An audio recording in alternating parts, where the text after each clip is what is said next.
All right, welcome back to the show. This is the Foxbody Den show where we just talk about our favorite hobby, the Foxbody Mustangs.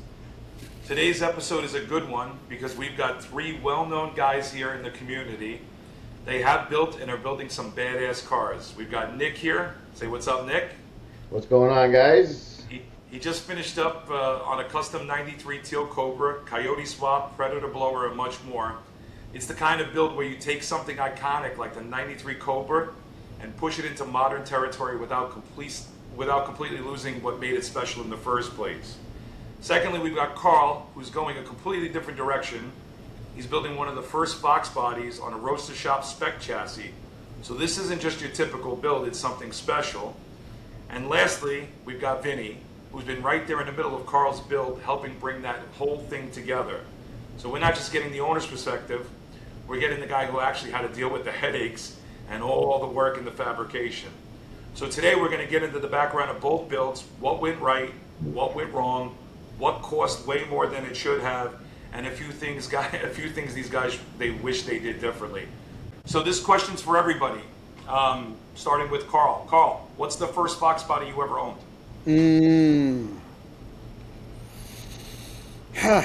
Believe it or not, it was a Bimini Blue Notch that I didn't like the color. And I had it for about 6 months. Somebody offered me money for it, and I let it go because I didn't think it was a popular color.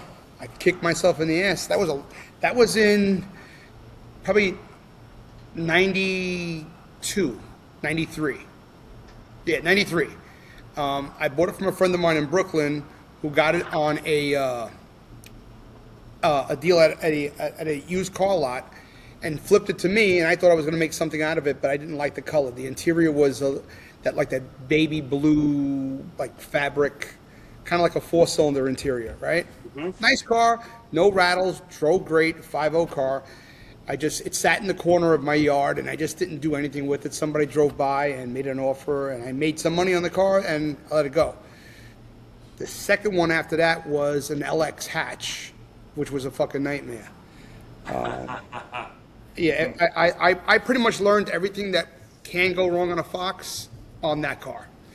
You know, from the IAC and the mass airflow, and the person that had it before me, you know, did the AC delete, and it was just.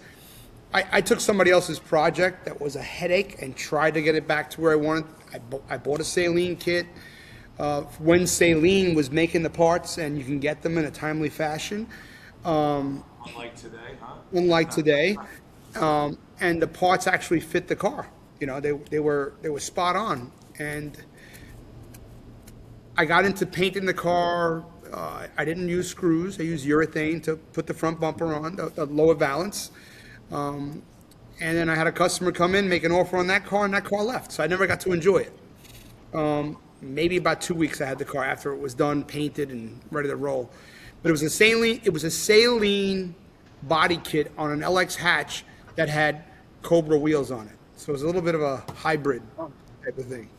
But then fast forward to about 6 years ago, I bought my first black coupe, and the rest is history. Everybody knows the cars that I had from that point forward. But there was a serious hiatus from when I bought the first Fox to the second one till now. But in between that, I had other cars that were tickling my fancy, so to speak. So, yep. So big gap there in between Foxbody ownership, huh? Yeah, big gap. But back then, I didn't have a guy like Vinny, so I had the Shilton's book. You know, you look through Shilton's book, you figure the parts out. The internet wasn't really available to us the way it is now, so I had a neighbor down the road from me that Vinny knows, Eddie LaGuardia. He was big with Fox bodies, and I'd be at his shop, and he'd give me a few pointers, and that's how I picked up the ins and outs of the Foxes through him. That was my Vinny Allegretta back then, you know, and a lot of the neighborhood guys that had Fox bodies, everyone had their 2 cents on what you should do, what you shouldn't do, underdrive pulleys, and you know what air intake to use, and that was a thing back then. You know, your little 225 horsepower car was something, you know, compared to what we're driving now today. It's a lot. What about you, Nick? What was your first Foxbody, and quickly, like, what got you into the car? Sit down, boys. Uh-oh. I think I know the answer to this question. I think he's told it. But go ahead, Nick. What was your first car? What was your first Foxbody? So how I got hooked on my first Fox What was body, your first Foxbody? And what I, got you into it? What was your I first? What was your I first? got picked up from school in my cousin's white '88 T-top. That's what got me the bug into the Fox body. Couldn't even drive yet. Sat in the back seat, and that was history. My first one was a 1990 maroon with a black stripe notchback. Actually, I'm the Uh-huh. GT guy, but I actually had a notchback, So your first car was and a notchback. started out with a notchback. Didn't even know how to drive it, so I had to pay my cousin to drive it home when we first bought it. But I knew I wanted a Mustang. At that time, I was working at a coffee shop in Ohio because that's where I originated that car from, out of Ohio. And the guys are in Ohio. I worked at the Mocha House for years, so in Warren, Ohio, and that's where I got that car. Came to New York after, like, the minute I got the car, I was like, I'm going back to New York, and I came to New York because all my So, friends are so here. you bought a 5-speed manual transmission car, and you'd never driven a manual. So your cousin had to drive it home. Never, yes, sir. So you had to teach yourself how to drive, or did your Yes, cousin sir. teach you? Yeah. Did you just That's go how out? it, right on the street, up and down the street, till I was able to, like, do all the way to the stop sign, and then it was like back and forth, and picked it up, and then that was history from there. And the first ride out, I pick up my nephew, and true story, getting down on Route 80, and blew by my uncle doing like 90, 100 miles an hour. I got my keys taken away the first day I take the car out, From and I your could uncle? actually drive. Your I guess. uncle? Your uncle took the keys from you. My uncle took the No, keys. but you had a very particular thing that, if I've heard you tell the story before, but you had a particular design on the back of that car on the notchback, right? You were famous for it. What was that? What did you have on the back of that I car? was looking for some pictures for you guys, and I'll put it up when I get them. But I did the thing, man. I took the car from Ohio, came to New York, and slapped a Celine wing right on that thing. On the notchback, huh? Yeah.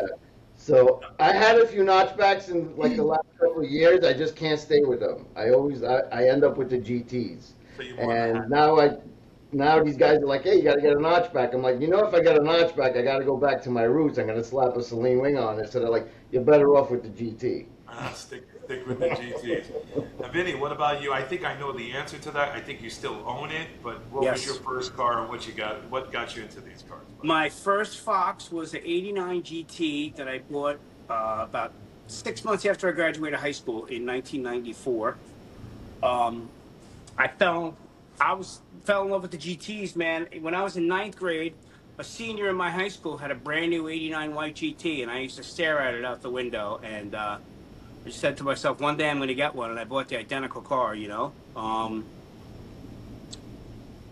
Man, I kept that car. I daily drove it for years. I beat the snot out of it. I drag raced it. I autocrossed it. I street raced it. I drove it all over the place, man. Then I sold it in '04. Bought it back in 2011. It was a complete disaster. And then I completely redid the car. We finished it in end of 2017, 2018, I would say. I think we finished it. Just took my time with it. Life got in the way. I was busy road racing and doing all these other things. My ADD gets the best of me sometimes. But yeah, I still got it. It's back of me in a garage here. It's Coyote swap now. I love it. It's my favorite car. And you still own it. Oh yeah, You yeah, have it out. love it. You brought it to Ponies and the Smokies. Yeah, brought it to Pony to the Smokies. I just had Mikey Tops from A&B Upholstery do all new interior in it. I love it, man. It's my favorite car of all time. So you had it. You bought it in high school. Mm-hmm. You owned it for many years. You sold it. Correct. You were able to actually locate it, buy it Right back, back. Yep. rebuild it. Yes. Yeah. It needed everything, man. It needed floors. The sunroof was missing. Man, it was rough. It would have been a hell of a lot cheaper just to build a clone to it, but it was my old car and the memories, and it was everything that got me into cars, man. So, and it's been 32 years now. Shit, yeah. And last question for you, Ben. Are you going to put a white whipple on that thing? What's going on, buddy? Eventually, you know what? I mean, I got a few boosted cars, man. They're fun. But there's just something about an NA car, dude. You could drive the hell out of it. You guys see me on the autocross. You see me at the tail of the dragon. You see how I drive that car and throw it around. I don't want to ruin it, if you know what I'm saying. But we'll see. We'll see. Just a different car, right? Yeah. Right. So now that you guys know, Hold on, it's funny to that because I wanted. So I didn't follow up. I didn't follow through with my thing with my cousin's T-top. So obviously, I bought the notch because I couldn't afford the GT, and I've always said I'm going to build an '88 T-top. So those of you that know me, I actually bought that '88 T-top and mimicked that thing to the T of what I fell in love with. and you own that now, right? And I own that now. I'm actually going to bring it out for Foxtoberfest because they're honoring T-tops this year. You're going to bring it out. Yeah.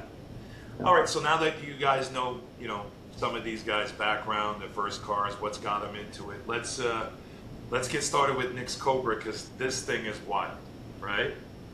For some of you have probably been to Foxtoberfest last year and Ponies and the Smokies a month and a half ago, and they've seen it. Actually, that's a picture of it over your left shoulder there, right, Nick? Yep. Yeah. So just go over a little bit of the background. Why did you choose to build a TL93 Cobra? Couldn't afford it when they came out. I needed that car when it first, the color, the black interior.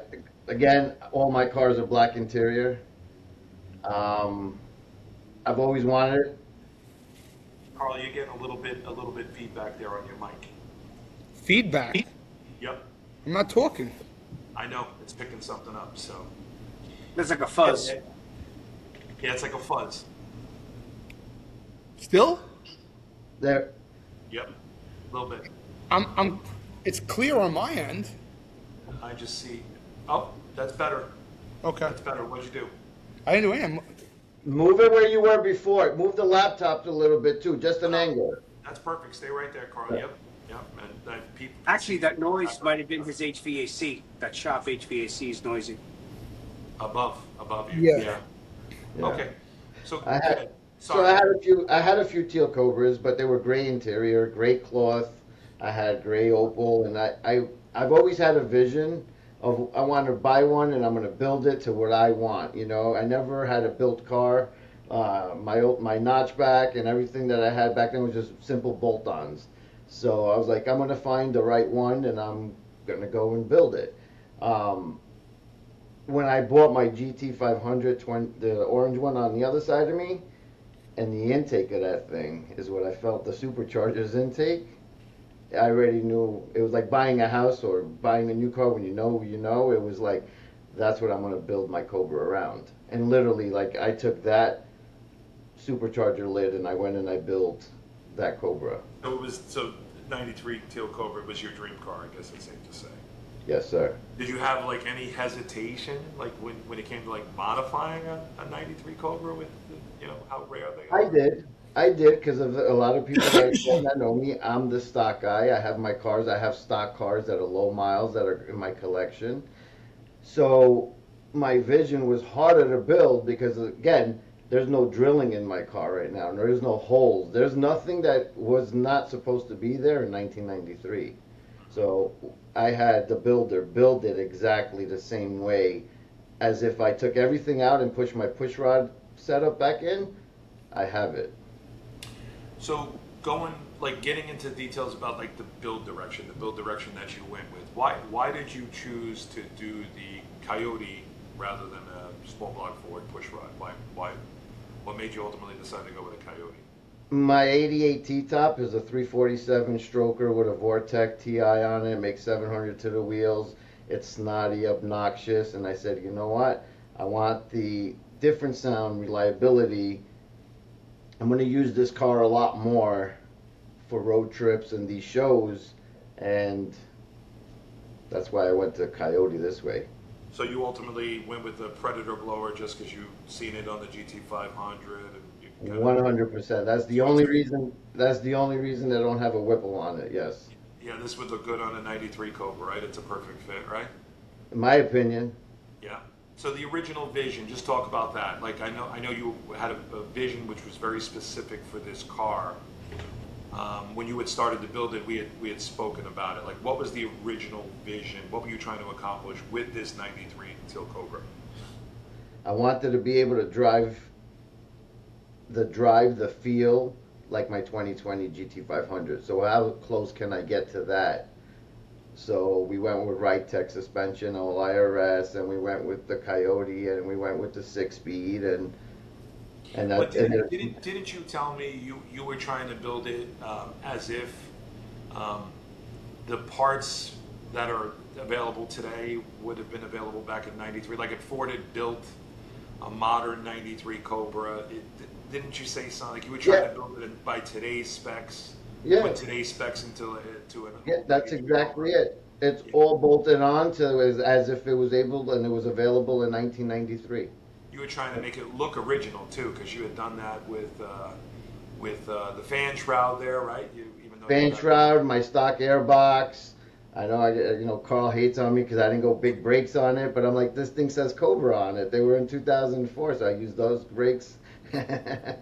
But we'll leave that in case, for a different conversation. But I went with the Cobra rim because, again, I have a bunch of Fox bodies and I needed this one just to always. So whoever sees it and knew what a 93 Cobra looked like and seen it on the street, they won't have to second guess if it's a different rim or whatever. It's iconic to a 93 Cobra. It's got everything as if Ford pushed it out of, off the assembly line today.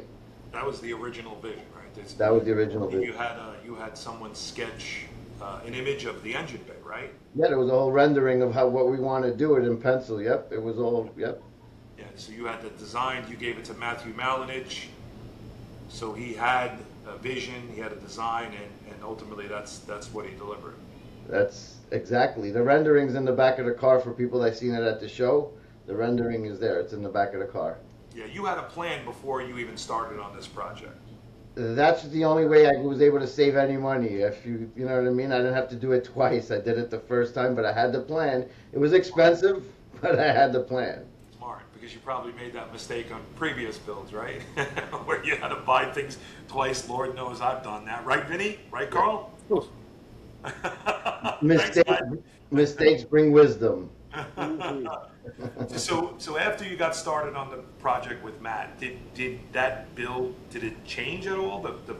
Did it evolve, or did you stay pretty much on? When I met Matt at Foxtoberfest, like now it's probably 4 years ago, and I had told him my vision, and he's like, man, that's my dream car too. He goes, I would love to build one. And we've made a deal, like in the next couple of years, I'm going to find the right one. Because I did have a Teal Cobra, it just wasn't the one. Yeah. So when we found it, Matt kind of, whatever he suggested or vice versa, we both had the same vision. So that car is pretty much identical to like whatever I wanted on it. I was able to make the changes. Originally, I'm like, I want the fan shroud, the airbox, we want to keep it like, you open the hood and it's 1993. But you had all of that planned out before you got started. I'm saying once the build had started, you started to proceed. Did anything change, or did you just stay pretty consistent with? No, we stayed pretty consistent. There was no changes, no big changes. I had all the parts in the box. These guys nicknamed me, in the box. But I bought everything. Tech, the skids were in the box. The pallets were here. The motor, ready to go. Everything was ready to go. Yeah. So, with the build itself, like the biggest unexpected expense, like what was that? Like a surprise expense or a bill The labor. that you hadn't anticipated? What was it?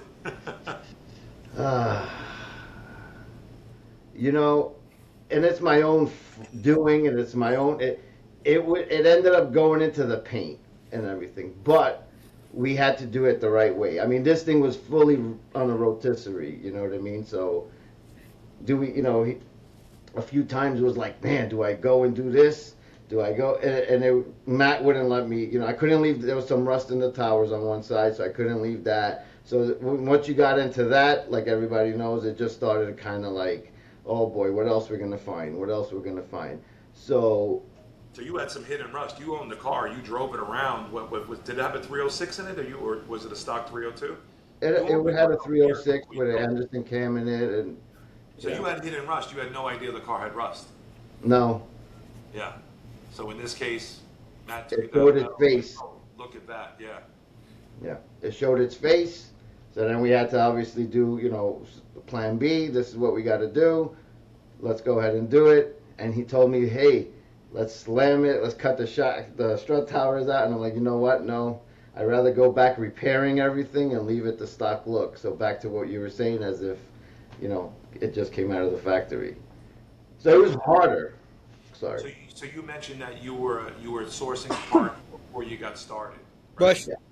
Bless you, Vin. Bless you. Or you were buying parts for it a couple of years ago. Did you have any like delays, like any unexpected like delays when you were buying parts? Was there any like crazy lead times on something, like a year? I bought a rear. I'm assuming you were buying parts during the height of COVID, right? Because you got Yeah. started on that building. Oh yeah. Oh yeah. Right? Yeah.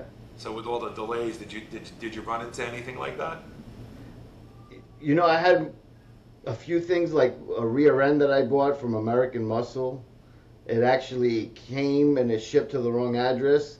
And 5 minutes, like after I got the notification it shipped, it's on Marketplace in Maryland, like not too far from where it was supposed to ship. And Carl's like, hey, look, the thing is on there. So I tried to buy it from that guy, but he wouldn't sell it to us for some reason. But American Muscle sent like 5 rears. Like it took probably 2 months to get a rear to start assembling the suspension. And that was really the biggest, like, That's during the build. That happened to you when you were yeah, building, right? we were trying to bring it to Foxtoberfest to be ready 100%. And it was like days were just cutting down, and it was a week, 2 weeks, 3 weeks, and 5 rear ends later. Finally, we had to just buy from a local Ford dealer because it just wasn't making it to the shop. That's crazy. Did you ever think about quitting during the build? I mean, I know it took about a year. At any point, did you get completely frustrated and almost quit? Yeah, not quit, but it's ups and downs, obviously, when you try for so hard to get a certain date for whatever. And the good thing is that I never relied on that car by itself, so I try to tell my friends this too. Like, I have other cars, so I'm like, all right, I'm just not going to count on it. I'm just not going to expect it. Did I want to stop a few times? I'm like, yeah, you know what? This is kind of like getting out of control, because now the figures were starting to add up a little differently than I had. The guy math that we were talking about, car math, yeah, it was starting to kind of add up to a different number than I had anticipated. So I'm like, hey, where are we going? So was the final product, because it's done, it's finished, right? Was it worth all the stress when you looked at it, when you rolled it off the trailer for the first time? Was it all worth it? What were you feeling that day when you saw the car? Yeah, 100%. 100%. It was worth it. Yeah. I couldn't even say anything more about the car. I mean, the car speaks for itself, but I am so happy, so pleased. I didn't have to go through the jails of paint and body shops and this and that. Obviously, it was just, You yeah, had one shop build it, yeah. yeah. Would I do it again with the same exact individual? Yes. Good. All right, so now we're going to go in a completely different direction, different territory, right? We're going to ask Carl questions about his build. Carl, Yes, why did you go with a Roadster shop spec chassis? because I already have one. I had one in another vehicle, and it totally transformed the way that car rode and drove and handled and felt. It made it modern, so to speak. The car in question we're talking about is a '69 Camaro, and any unibody car, if you guys all have had unibody cars, that's what Foxbodies are. You get that tweak, that creak up and down the driveway, the rattles associated with a unibody car. Even with subframe connectors, you don't have that stiffness of a full chassis. That's what happened with my 69, and I've been turned on with that platform ever since. So I have been breaking chops with Roadster Shop for a few years for them to come out with a chassis and Spec chassis. with a well, at the time, just anything for the car. And they reached out to us, and they needed people to be serious and put their money where their mouth is and put deposits down to start the R&D. So the R&D that went down with that is basically they weren't guaranteeing that they would make a chassis. They just needed money to move forward with the project, so that way they can put the time in. And if the R&D did work out with, I guess, the CAD drawings and stuff of that nature, you had to buy a car, create the chassis, see the clearances. So it took about a good year, from the time we spoke and gave a deposit till they had an actual product. But you had to get a couple people involved, right, for Roadster? Well, I didn't have to. They asked me if I knew anybody else, and I reached out to Vinny, and he said, hell yeah.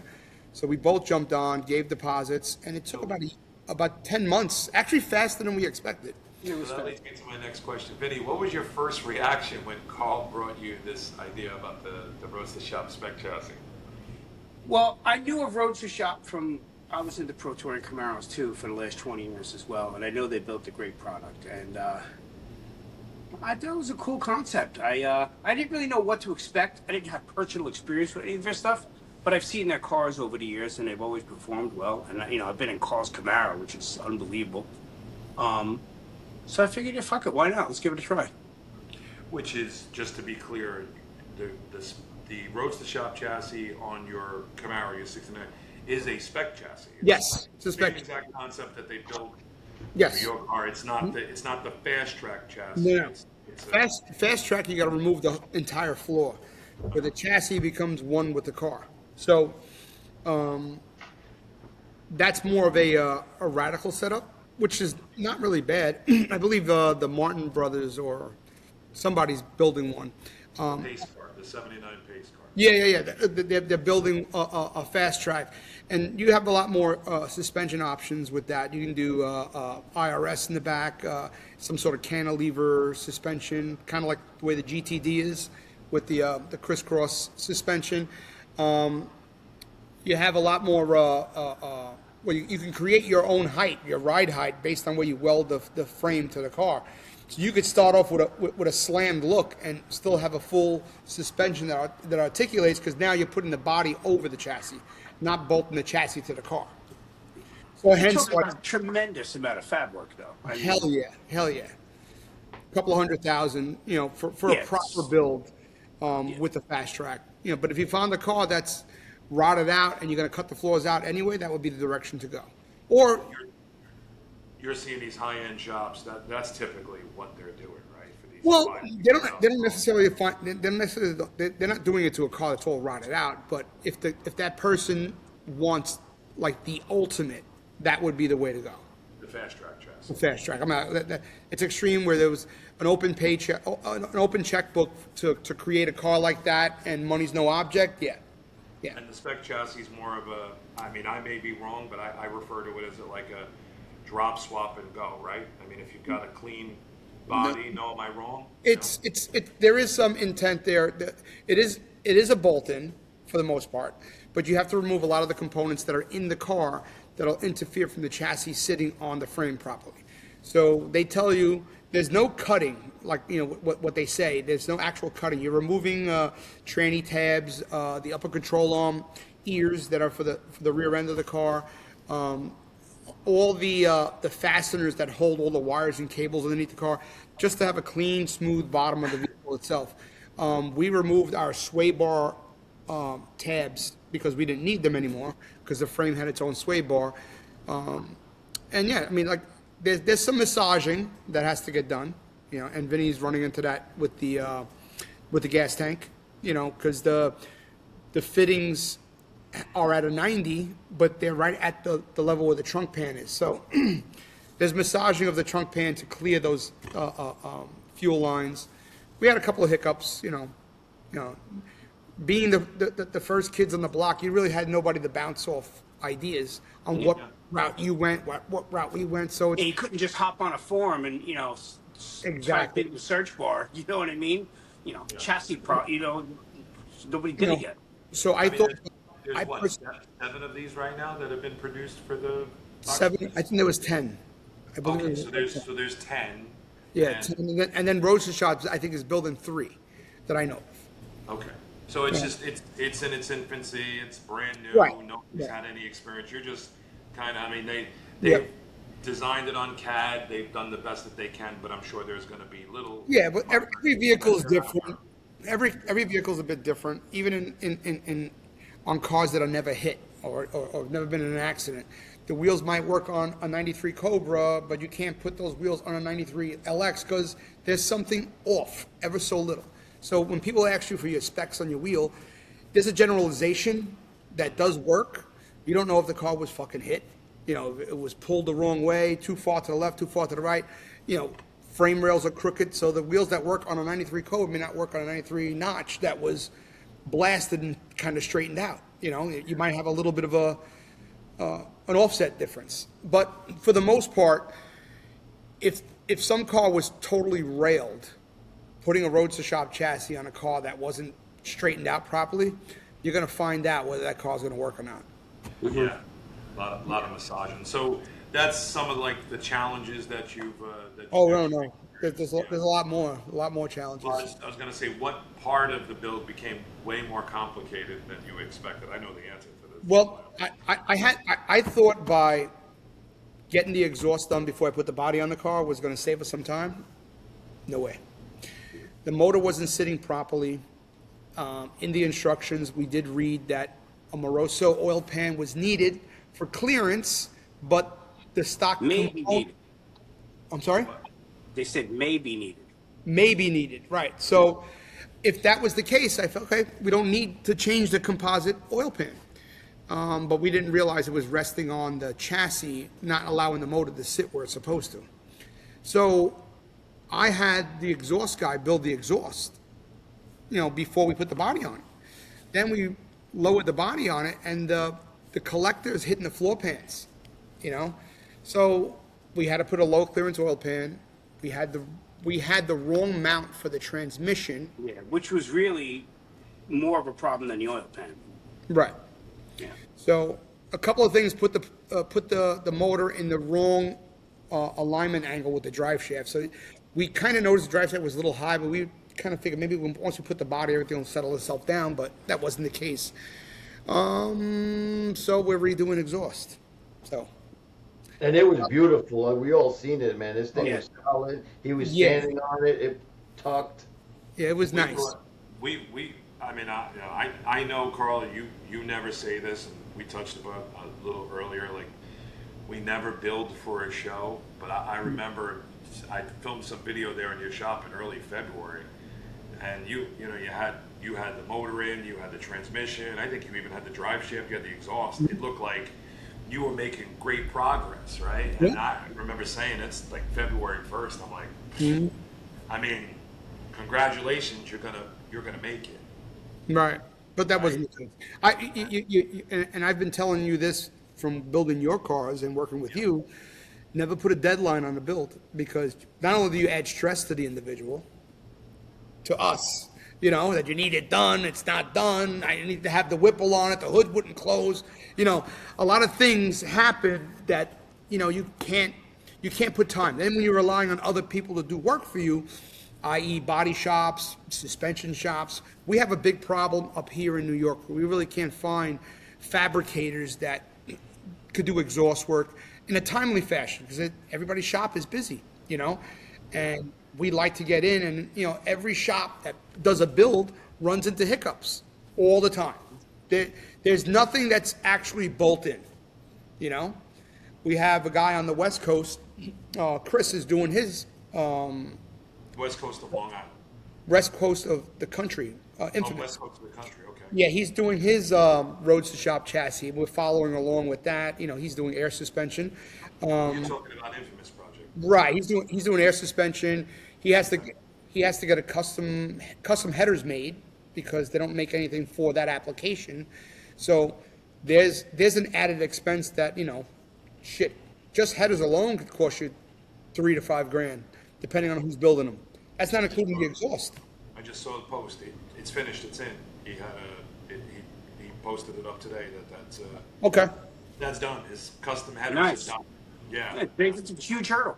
Yeah, And then of course. you got to figure the labor that's involved with a shop like Vinny. In order to change the oil pan, the body had to come off the car again. You had to lift the motor up out of the fucking chassis, throw in an oil pan, and The brakes were done. It was plumbed. The Everything was done. brakes were lead. You know what I mean? It is. Yeah. It's, Fazuls, it. So More money, more problems. yeah, Yeah. So all been there. you don't anticipate things like that. I mean, I already went through a tremendous build with my Camaro, so I'm not scared about missing dates. It's just when it comes, it comes. So what we do is we buy other cars to replace that. When we don't get what we want, we pout and we just buy another car. And when one guy shows up, then we all just got to, oh man, we got to get one of those so we can Yep. all go out. If you get one, I'll get one. Yeah. So Anytime we need that deciding vote, you got my vote, guys. Yeah. Either way. so You guys- It's an expensive friendship. I've never heard one of you say to anybody, "Don't buy that car." I've never. In the Well- group text, you throw it up. It's everybody. Go get the car, and then everybody else goes and gets the same. at the end of the day, you only live once. You only live once. You don't. This is not a dress rehearsal. If you could manage it and it doesn't really affect the way you live, enjoy it. Enjoy it. We all have several vehicles that we all own ourselves, and we all tinkering with them while we're building our major projects. We don't expect. No one expects the hiccups, but they happen. And you sit there and you're building something custom that nobody else has. How long, Vinny, did it take us to just get those custom tanks made? And we went to the five Like it was different months. fabricators. 5 different fabricators to make 2 tanks for the strut towers. Yeah, Couldn't find anybody to do it. you hit the But you know tanks what? there. It was worth the wait because it's a beautiful finished product. You know what I mean? It's something that hasn't been done before. You hid the tanks. You left the strut towers. Yes. So we Yeah. use the strut towers for the reservoirs for the drivetrain. So it cleans the engine bay up. It makes the strut tower a purpose use instead of having it being empty. So whether you want to do washer fluid in there, your overflow for your antifreeze, you can do whatever you want with these tanks. But the tanks themselves mine will house the power steering and the antifreeze for the supercharger, the overflow. Because you can just cut them out when you're on a spec chassis. There's no need to. Yeah, you can. You don't need them, but I think in certain instances, I felt like the for me personally, like a lot of people don't have that kind of money to get a sheet metal guy to finish the engine bay. So this is a viable option. It's a cheaper option to utilize the strut towers. You don't have to cut them out, and it could be a purpose-built piece for it. And Nick, you went with the RideTech SLA in the front, right? So you could have deleted your shock towers too, Yep. right? Yes. Your strut towers, and you left it there because you wanted to maintain the original look. Like I said, I could pull the Coyote out and put my push rod in there and plumb it and. I'll So be right there. one of the things that bothers me about the Coyote build is that if you see a lot of the Coyotes, the air filter is off to the driver's side, just in the engine bay, right? So I had a guy, because I'm always doing research, tinkering, and the part came in today. It'll allow the filter to be mounted inside the fender, so the bracket. Here we go. The bracket's here. Oh, you should. Yeah, that's yeah. Okay, so this is the piece that'll go inside the fender where the filter goes onto on the inside, and this is the piece that'll be from the intake to the pipe. So they get married together, obviously with screws on one side, and the filter's inside the fender, not in the engine bay, getting all the heat from the engine. So The idle. Right now, this- temperature stays lower. Right, this is 3D printed in like a cast aluminum. So this is the only one as of now. The only one as of now. So, That's cool. Yeah, I but love it. this will be powder coated, and I'm going to have this scan to be able to duplicate them. So, That's pretty cool. I mean, I did something similar to Reblue, but we just ran a pipe out. right. So this is more of this piece will sandwich between that Scott rod panel and bolt together, and your filter would sit here inside the fender, and your tube goes on here. Finished out. Yep. Yeah. Not Just pulling the heat in from the headers. just another little something. You sit there, you start thinking and tinkering, like the tanks, like this. They were doing that for other cars, right? The manufacturer, they had a similar setup for other cars, or how did you discover this? Oh, I found I found the guy who designed something for a Bronco, There you go. and the Bronco had the intake on the passenger side, and the guy was familiar with the Foxbody platform, and he came and he took measurements and did what he had to do, and made the piece on the opposite side. So from the passenger side that this piece was actually designed off of, he made it for the driver's side. You reversed it. You were saying. Reversed it, yeah. You kind of have to because the Whipple intake, the throttle body's angled towards that side. Right. You can't do the opposite side. If it was NA, you could, but you just really can't with the Whipple. Right. Yeah. So With Nick has a Predator blower straight out the front. He could have Right. picked the side. He went to the left factory or side. yeah. That doesn't. It's not an option with the Whipple or the VMP. You know what I mean? Yeah. Right. I mean, I gotta hand it to you, Carl. I mean, you're always out there. I mean, you do some pretty cool shit, even with the tanks in the strut towers, finding people that do stuff like this. I mean, it's incredible. I'm gonna ask you guys another question. We're coming up on 42 minutes, just for the two of you. I know you guys are like best friends in the world, the two of you. At any point, did you guys argue about anything during the film? No. Yeah. No. We're grown ass men. You know what I mean? We like Did you have good a life. disagreement? Maybe the direction it was going? No? Not at all. Not at all. You know, the only thing we argue about is that I'm not doing E85. That's I it. know he doesn't want to go fast. It's all right. There you go. See, I'm a I'm Carl. always trying to make it faster. He's Bro. trying to make it look better. Bro, And I, think we I just- was driving home. I took my GT500 to go get the laptops. I figured I'd stretch the legs and drive it home. I filled the car up, right? I was like, Vin, this fucking car, you fill it up, 185 miles to empty. What the fuck? He goes, oh, Miles, not miles. Miles, though. How happy are you that's driving? better than my car. I got E85. I get 95 miles to a full tank.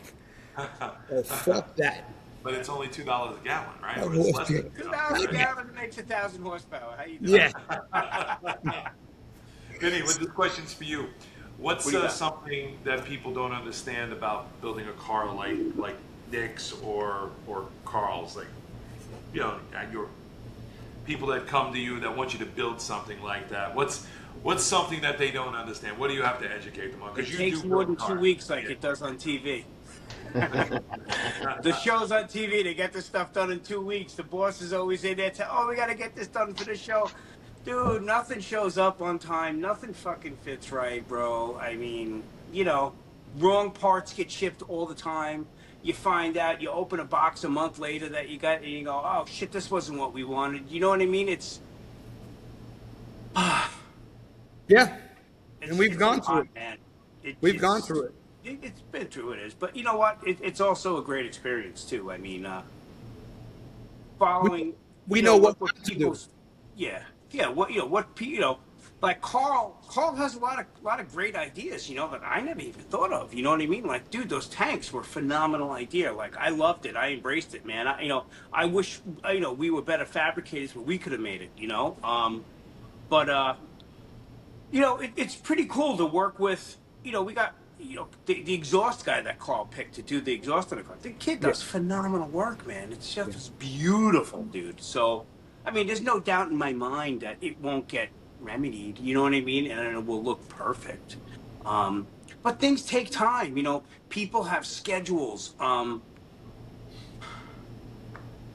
It's definitely hard, man. You mean And you then can't do a full Coyote swap in 2 weeks? No? I mean, Even if you anybody have could more do the parts. junkyard style swap, but if you want all nice lines, I mean, to plumb these things right and to wire them right, I mean, it takes time, you Yeah. Dude, know. Vinny, how many times we had to take the valve cover off on the passenger side and have it machined? Oh, dude, like 4 times, and I still, the valve covers, they're probably still it's gonna have to get done again now, Are you you're gonna have to machine that again? I mean, you Yeah. had that. Yeah, we're gonna have to make clearance, because the AC, where the AC lines come out of the firewall, you know what I mean? They're coming out in a factory location. Oh man, I You'll thought you. Yeah, another. Oh Jesus. Yeah, another hurdle. You're gonna have to. You're gonna have to Did you paint that or powder coat those valves? Well, we powder coated them, yeah. But listen, at the end of the day, anything custom, you can't put a deadline on. Yeah. Anything that's fabricated, you can't put a deadline on. You can't beat the guy up that's gonna machine it. He's doing you a favor. Like Yeah. you fit him in when you can fit him in. No one expected it. I didn't expect also to not have to run a Hydro Boost on there because the valve covers sit up so high.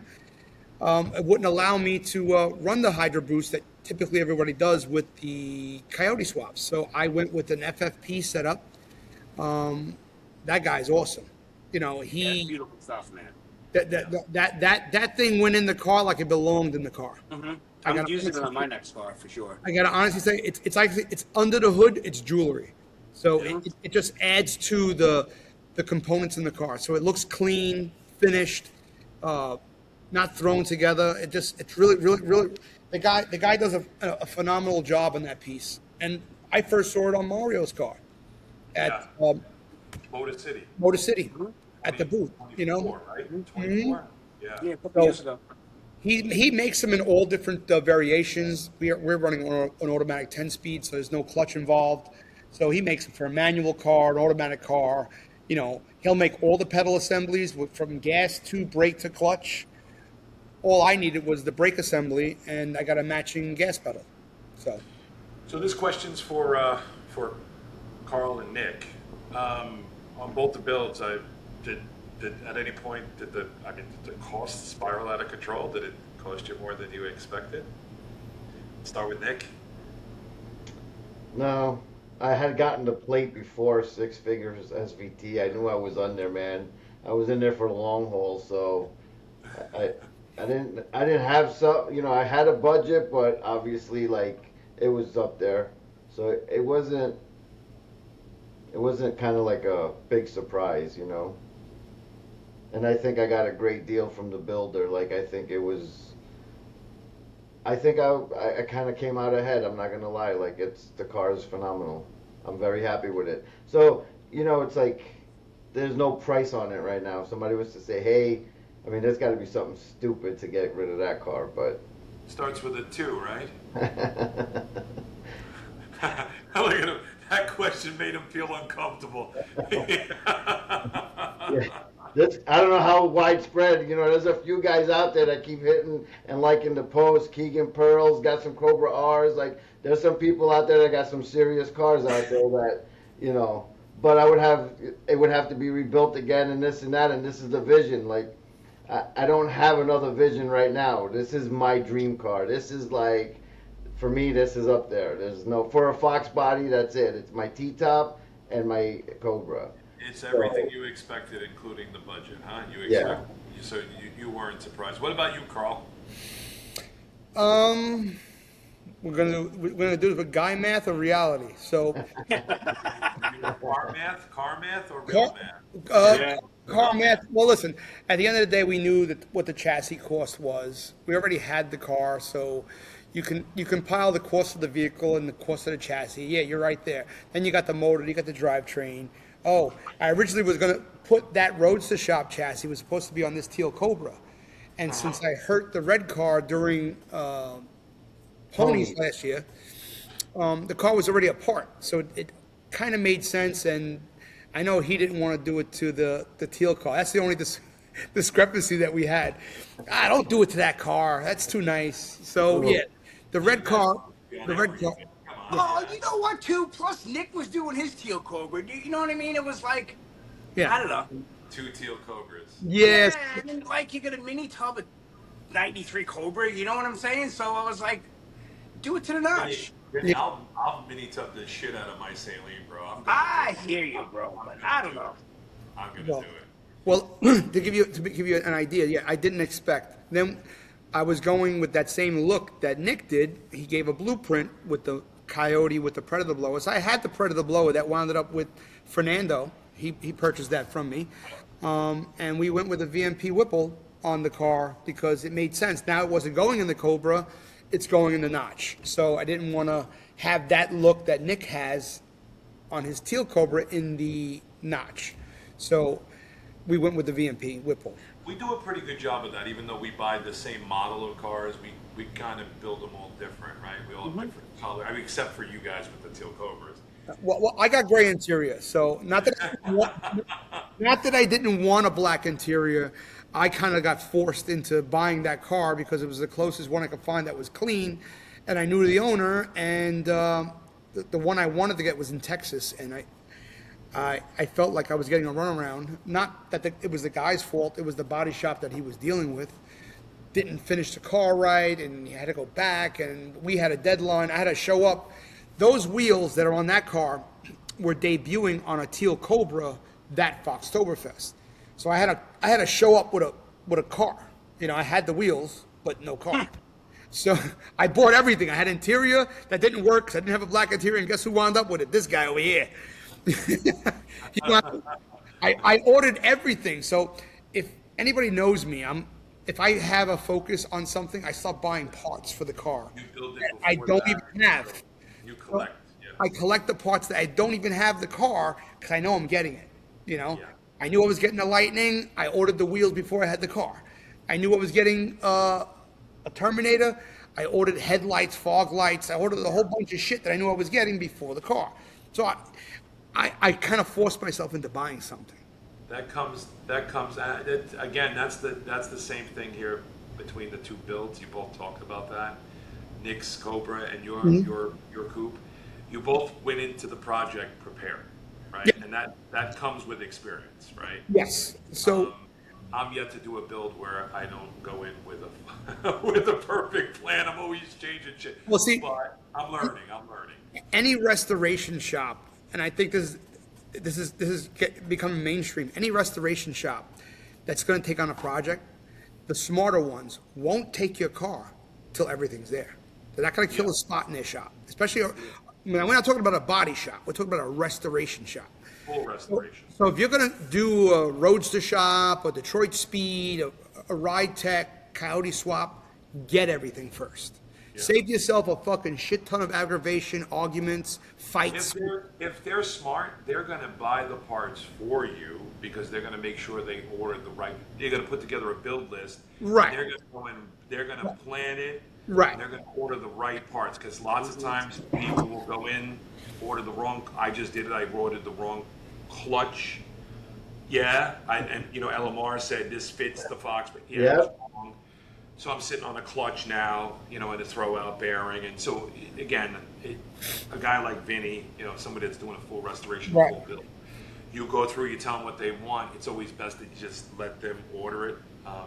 Yeah, even though we're kind of mechanically inclined, I leave that to Vinny. Yeah. So He leaves the beautification, the protection, the ceramic, the tint, and all that stuff up to me, and the tasteful add-ons that we do to the car. Absolutely. He may have a little bit of reservation on a look until we show it to him, and then he's like, spot on. But as with anything else, like I don't try to overtake any customer's build. They tell me what they want. I'll give them my honest opinion on wings that shouldn't be put on cars. that's why I don't have a notchback. And we're talking about this guy down here. No, I'm taking that wing off. You know that. I told you. No. I'm I'm not talking about that way. I'm talking about the wing that you wanted to put on originally. I talked you out of that. I'm over the whole wing thing now on a coupe. Yeah. But as far as letting a customer build their dream, man, obviously we do a lot of aftermarket accessories, some tasteful, some not so tasteful. I got a lot of clients that just they throw a catalog at a car and I think it's mint. Yeah.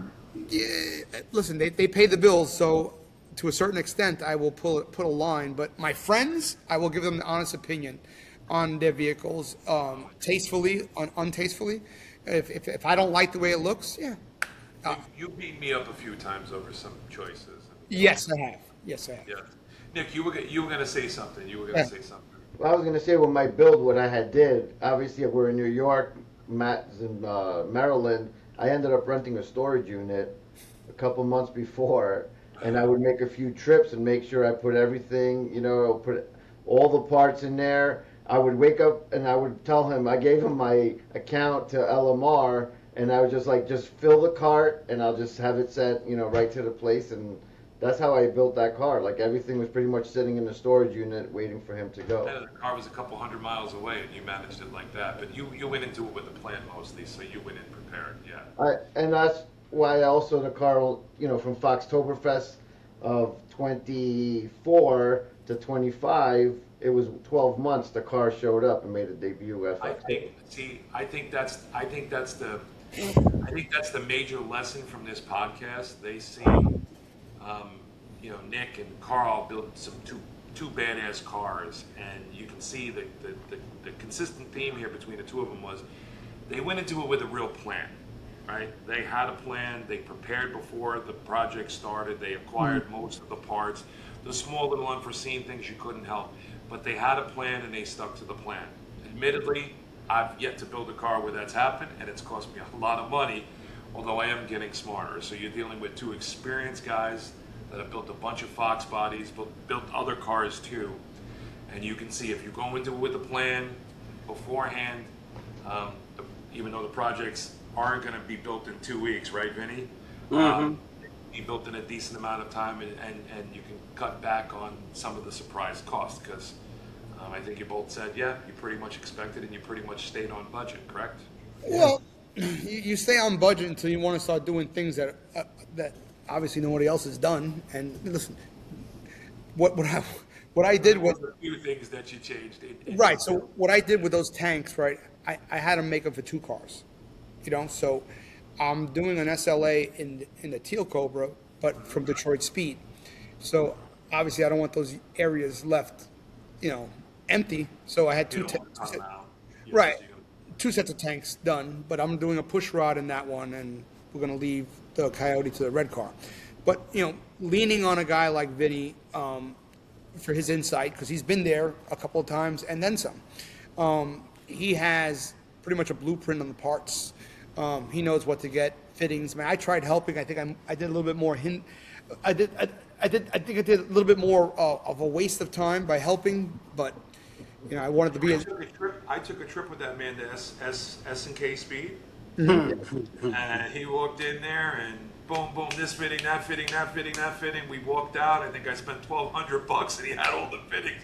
Yeah. And I was like, what did that cost me? I think it was like $2,000 that day between Maybe it was. Didn't we order between the lines and fittings and shit. Yeah. We ordered a clutch. I think we ordered a clutch. No? Or is it the batteries?